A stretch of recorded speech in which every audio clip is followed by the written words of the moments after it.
হিন্দু, মুসলিম, বৌদ্ধ, খ্রিস্টান দল মত ধর্ম নির্বিশেষে গড়া হবে সোনার বাংলাদেশ, এমন স্বপ্নই তো দেখেছিল বাঙালি। বাংলা খেলার মধ্যে কোনো রাজনীতি নয়।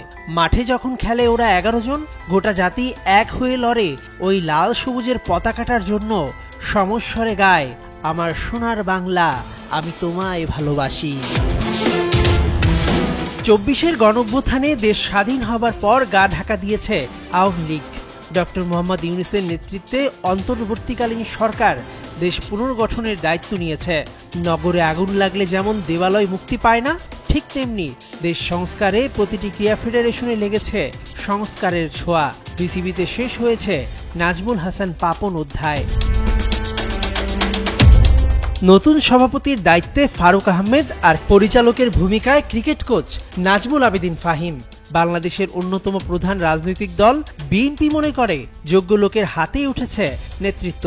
দলটির ক্রীড়া বিষয়ক সম্পাদক সাবজয়ী ফুটবলার আমিনুল হক তাদের কাছে সেরাটা চান। প্রথমত বলতে চাই যে আসলে ফারুক ভাই তিনি প্রধান নির্বাচক ছিলেন, তো বাংলাদেশ ক্রিকেট সম্পর্কে কিন্তু তিনি শিরায় শিরায় ওয়াকিবহাল, এবং আমার কাছে মনে হয়েছে যে উনি একজন নিউট্রাল লোক, একজন ক্রীড়া সংগঠক, একজন ক্রীড়াবিদ। সেই চিন্তা থেকে আমার কাছে মনে হয়েছে যে ফারুক ভাইকে যে সিদ্ধান্ত দেওয়া হয়েছে বা ফারুক ভাইকে যে সভাপতি করা হয়েছে এটি ইতিবাচক একটি দিক। এবং আমি একটি জিনিস বিশ্বাস করি যে গত 17 বছর ধরে যে ক্রিকেট বোর্ডে যে আপনাদের মাধ্যমে যে দুর্নীতির কথা শুনেছি, বিভিন্ন রকম অনিয়মের কথা শুনেছি, বিশৃঙ্খলার কথা শুনেছি, সেই জিনিসগুলি আমি আশা করি যে ফারুক ভাইয়ের মাধ্যমে টোটালি বন্ধ হয়ে যাবে, এবং তার মাধ্যমে হয়তোবা আরও নতুন কিছু ডিরেক্টর আসবে তাদেরকে নিয়ে, এবং যারা কোনো পলিটিক্যাল পার্টিকে বিলং করে না, বাট সমর্থন থাকতে পারে, বাট কোনো পদধারী না, এবং তাদেরকে দিয়ে যদি আমরা এবং মাঠের যারা ক্রীড়া সংগঠক রয়েছে তাদেরকে যদি কাজ করাতে পারি, তাহলে আমার মনে হয় যে ক্রিকেটের যে একটি গ্যাপ তৈরি হয়েছে, বিশেষ করে সাংগঠনিক যে প্রক্রিয়াগুলি রয়েছে বা অনিয়ম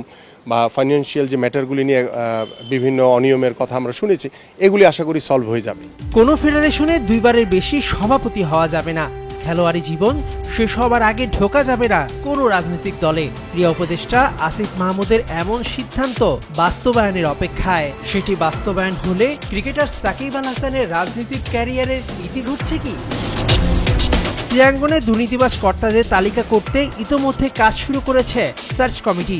রবিবার আবারও একসঙ্গে বসবে তারা। মেহেদী নাঈম।